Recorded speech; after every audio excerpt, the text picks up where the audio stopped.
Lesson 92. Miracles are seen in light, and light and strength are one. The idea for today is an extension of the previous one. You do not think of light in terms of strength and darkness in terms of weakness.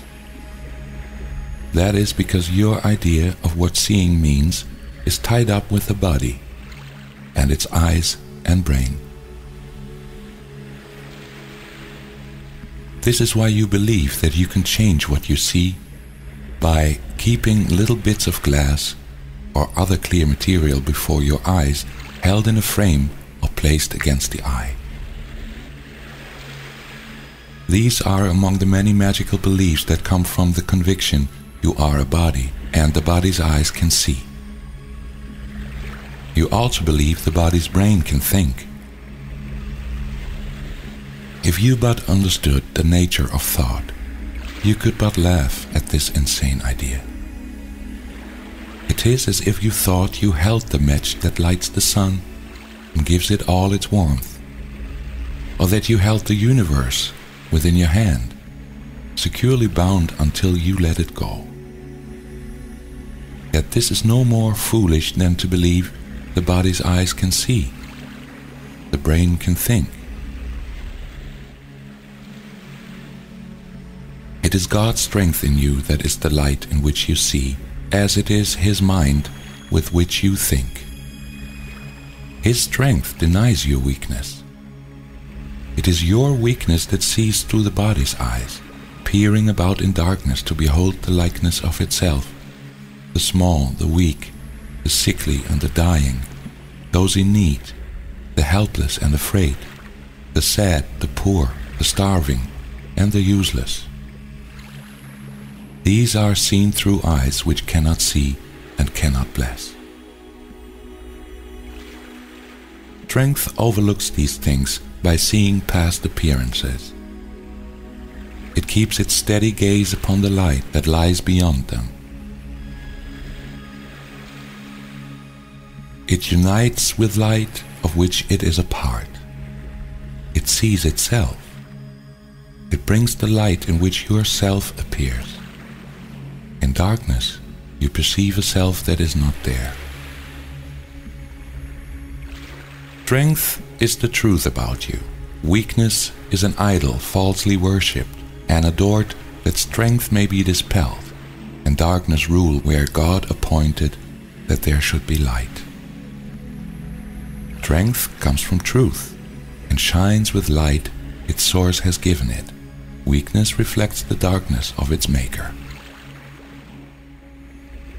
It is sick and looks on sickness, which is like itself.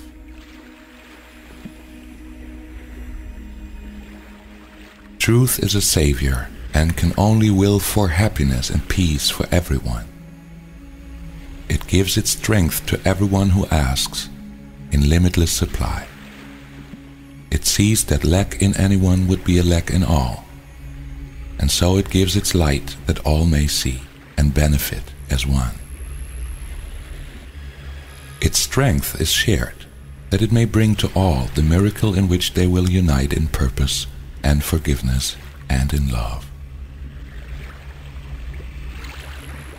Weakness, which looks in darkness, cannot see a purpose in forgiveness and in love. It sees all others different from itself, and nothing in the world which it would share. It judges and condemns, but does not love. In darkness it remains to hide itself, and dreams that it is strong and conquering, a victor over limitations which but grow in darkness to enormous size.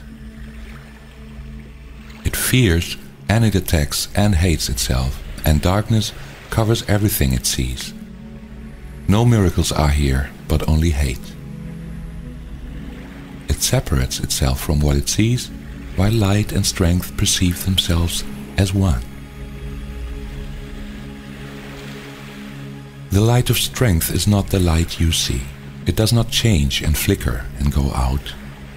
It does not shift from night to day and back to darkness till the morning comes again.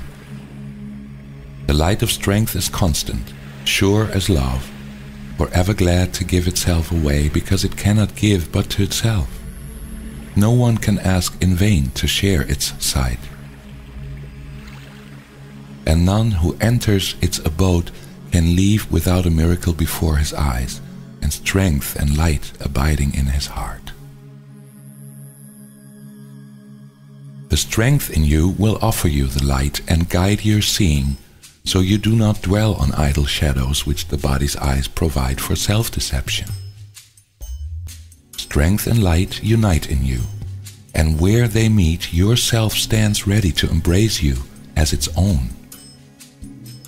Such is the meeting place we try today to find and rest in, for the peace of God is where yourself, His Son, is waiting now to meet itself again and be as one. Let us give 20 minutes twice today to join this meeting. Let yourself be brought unto yourself. Its strength will be the light in which the gift of sight is given you. Leave then the dark a little while today, and we will practice seeing in the light, closing the body's eyes and asking truth to show us how to find the meeting place of self and self, where light and strength are one. Morning and evening we will practice thus. After the morning meeting, we will use the day in preparation for the time at night, when we will meet again in hope and trust. Let us repeat as often as we can the idea for today, and recognize that we are being introduced to sight and led away from darkness to the light, where only miracles can be perceived.